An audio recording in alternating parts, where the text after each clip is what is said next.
Bonjour à tous, on se retrouve sur la chaîne des entrepreneurs pour découvrir une entreprise innovante, Keywatch, avec à sa tête Cédric Williamson. Bonjour Cédric. Bonjour Marion. Vous avez fait évoluer la vidéosurveillance. C'est pour ça d'ailleurs que vous avez reçu un prix de l'innovation par le ministère de la Recherche. Avant cela, je voudrais quand même vous parler d'une chose grave. Il va falloir que vous m'expliquiez pourquoi vous êtes un fan de la cornemuse et que c'est marqué sur votre site professionnel. Je ne savais pas que c'était. C'est parce que j'ai appris, parce que je m'appelle Williamson, parce que j'habite en Bretagne et parce que c'est un instrument que j'aime beaucoup. Et c'est parce qu'il y a eu donc les voisins qui sont venus se plaindre dans votre jardin que vous avez installé une vidéosurveillance innovante, c'est ça? Exactement. Alors racontez-moi un peu quoi cette innovation.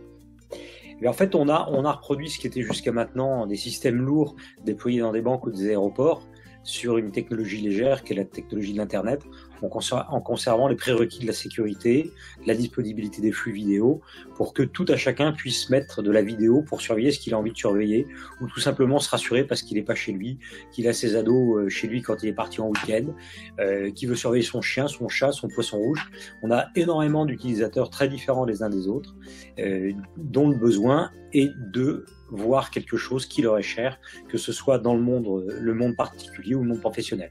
Et alors dans les faits, ça marche, c'est quoi cette révolution? Enfin, je veux dire, comment en pratique, quel matériel il faut La révolution, elle est technique et financière, c'est-à-dire c'est donner un prix d'accès qui soit vraiment accessible à tous, un prix de marché qui soit accessible à tous, et puis une technologie qui soit plug and play, c'est-à-dire sans aucune barrière pour tout à chacun, qu'on ait 75 ans, qu'on ait 35 ans, et avec une simplicité d'usage qui fait qu'aujourd'hui, on connecte une caméra, on la met dans son salon, on en met une deuxième dans son entrée, tiens, on a un doute sur ce qui se passe dans la cave, on la prend, on la rebranche, tout ça se reparamètre automatiquement. C'est du petit matériel que vous branchez sur un ordinateur, c'est ça?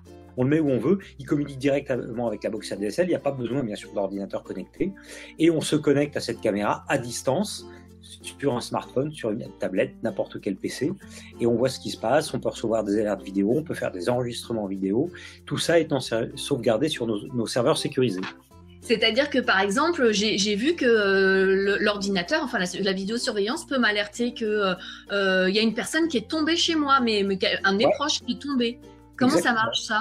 Eh bien, on a un système de reconnaissance d'image intelligent, et on a aussi un système d'alerte inversée, c'est-à-dire que pour des gens, par exemple, qui vont surveiller leur papa ou leur maman qui est très âgé, ils disent, tiens, s'il n'y a pas eu de mouvement dans le couloir entre 8h et 9h le matin, ou entre 8h et 10h, je veux recevoir une alerte. Et je reçois une alerte. D'accord, comme ça, je sais qu'il y a un problème, que la personne est restée couchée, donc il y a un souci. Ok, effectivement, c'est hyper performant et super intéressant. Vous faites la même chose pour les entreprises, j'imagine? Tout à fait. Donc, on a aujourd'hui 30% de nos clients qui sont des petits professionnels, alors, des médecins, pharmaciens, des restaurateurs, des boutiques diverses et variées, et qui se posent la question, bien sûr, de la sécurité vis-à-vis de l'extérieur, notamment de l'intrusion, mais aussi de la sécurité pour leurs propres salariés.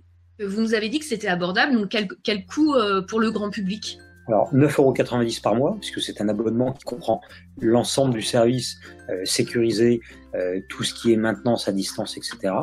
Et les caméras ou pas?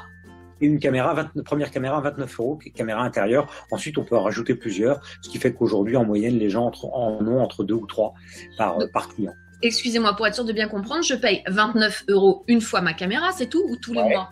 Non, une fois, et ensuite 9,90 € par mois. Et et je peux connecter autant de caméras que je veux à cet abonnement à 9,90 € pour le même prix. Ok, eh bien c'est assez fort. Et du coup, l'idée, elle vous est venue comment? Comment vous avez réussi à imaginer cette prouesse technologique d'alerte notamment? Eh bien, en fait, c'était tout simplement un réflexe de consommateur. Je me disais, j'avais une alarme chez moi, je me disais, l'alarme, c'est très frustrant parce que c'est complètement, c'est non communicant. La télésurveillance, ça communique, mais c'est très cher pour un usage qui est quand même très épisodique, c'est-à-dire si vous avez une intrusion délictuelle chez vous, donc très rare, on doit pouvoir aujourd'hui, avec les technologies offertes, avec la mobilité, proposer un service de vidéosurveillance accessible à tous et multi-usage. Et j'ai une question concernant le prix d'ailleurs. Est-ce que ça veut dire que quand on prend votre service, on peut demander à notre assurance de faire un effort sur le prix de l'assurance? Tout Tout à fait, comme tout système de sécurité, vous allez voir votre assureur, vous dites voilà, j'ai un système de sécurité, et après ça dépend bien sûr des compagnies d'assurance, mais en général, vous avez un discount sur votre assurance. Super intéressant. Carrément rassuré, parce que là, vous avez le live, vous avez la vraie vidéo, de jour comme de nuit, vous avez le son, donc vous avez la totalité de ce qui se déroule. Alors, je le disais tout à l'heure, vous avez reçu le prix de l'innovation par le ministère de la Recherche. Il faut quoi pour avoir ce prix et quel est l'intérêt pour vous? En fait, il faut surtout développer quelque chose d'innovant, une technologie innovante, c'est-à-dire qu'il faut sortir de l'état de l'art et faire quelque chose de compliqué technologiquement et d'unique. Donc c'est ce qu'on a réalisé. Et deuxièmement, qu'est-ce que ça vous apporte? Ça vous apporte une reconnaissance. D'abord parce que on est par exemple jeune entreprise innovante, on est attributaire du crédit impôt recherche. Et derrière, c'est aussi la reconnaissance d'un travail lourd qui a été fait par nos ingénieurs dans la recherche. Aussi, c'est la reconnaissance d'un investissement, parce que bien sûr, le travail, ça se rémunère.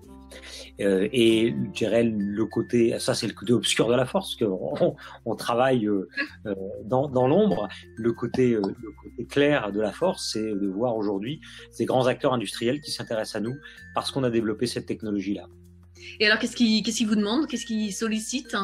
On a des gros projets de partenariat, notamment dans le monde des télécoms, en France et à l'étranger, pour adopter notre service. Est-ce que c'est difficile aujourd'hui de s'imposer quand on a quand on a une idée a priori bonne? Est-ce que c'est difficile de s'imposer dans le paysage entrepreneurial? C'est compliqué. C'est d'autant plus compliqué quand on est dans des applications B2C par rapport au B2B en France, parce que le B2C en France c'est un peu le parent pauvre du développement économique.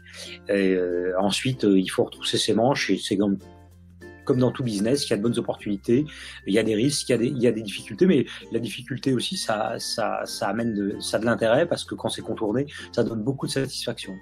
Et ce sont quoi en général les grosses difficultés, par exemple pour un entrepreneur qui va débuter, qui se prépare un petit peu à faire du catch? C'est quoi la grosse difficulté? La grosse difficulté, c'est de commencer en vous disant on a une cible sur le marché dans tant de temps, pas savoir si on arrivera à développer cette technologie-là, et puis finalement réfléchir en avançant, collecter de l'argent auprès d'investisseurs pour pouvoir continuer à consolider la technologie, à aborder le marché, à se déployer sur le marché B2C qui demande de la visibilité. Vous donnez quoi comme conseil? Avoir de la constance? Avoir de la constance, de l'optimisme, parce que je pense que de toute façon, il faut pas être jovial à tous égards, mais il faut être optimiste, parce que sinon on s'en sort pas. Et bien sûr, avoir de la constance dans ce qu'on fait, être souple aussi, parce qu'il faut manager les hommes, il faut savoir écouter ce qu'on vous dit. Donc c'est beaucoup de qualités mises à bout qui permet de réaliser l'alchimie finale. Ouais. Comment vous faites pour promouvoir votre entreprise? D'abord, on a très rapidement été dans pas mal de réseaux, comme le réseau Entreprendre, et ensuite on passe par les moyens de communication traditionnels, le marketing, tout ce qui tourne autour de l'internet, des réseaux sociaux. C'est vraiment nécessaire aujourd'hui ça pour se placer? Je pense que c'est vraiment indispensable, oui. Côté marketing, ce côté réseaux sociaux, bien sûr tout ce qui est référencement, et puis bien sûr tous les médias traditionnels par les relations presse et tout ce qu'il peut y avoir à la fois dans le monde des technologies ou dans le monde des usages et le monde fonctionnel. Un projet d'avenir, un appel à passer, profitez-en. Souscrivez au service Keywortz, suivez-nous, encouragez-nous. Peut-être une perspective d'avenir, un espoir que vous florissez? Eh bien, écoutez, la perspective d'avenir, c'est à l'horizon 2 ans, 100 000 clients sur le territoire national et un début de pénétration des marchés internationaux. C'est un rêve ou c'est réalisable? Non, c'est réalisable. On est lancé pour ça. Cédric Williamson, merci de nous avoir parlé de votre aventure avec Keywortz. Pour en savoir plus, c'est bien sûr votre entreprise. Bien sûr, il va y avoir l'adresse de votre site juste en bas dans le descriptif de la vidéo. Je vous invite aussi à cliquer au passage sur abonner, s'abonner à la chaîne des entrepreneurs, bien sûr, pour nous soutenir et puis pour voir toutes les nouvelles vidéos, toutes les nouvelles aventures des entrepreneurs, des conseils, etc. Je vous invite aussi à aller en encourager, vous abonner aussi à SFC Invest, qui est la société qui propose ces vidéos. Alors, elle travaille dans le conseil aux entreprises et propose des tutoriels liés à la création et au développement des entreprises et puis des interviews d'experts. Cédric, à bientôt. À bientôt. Merci Marion, à très bientôt. On invite tout le monde à se balader partout sur tous les sites et à cliquer. À très vite. Ça marche. Merci.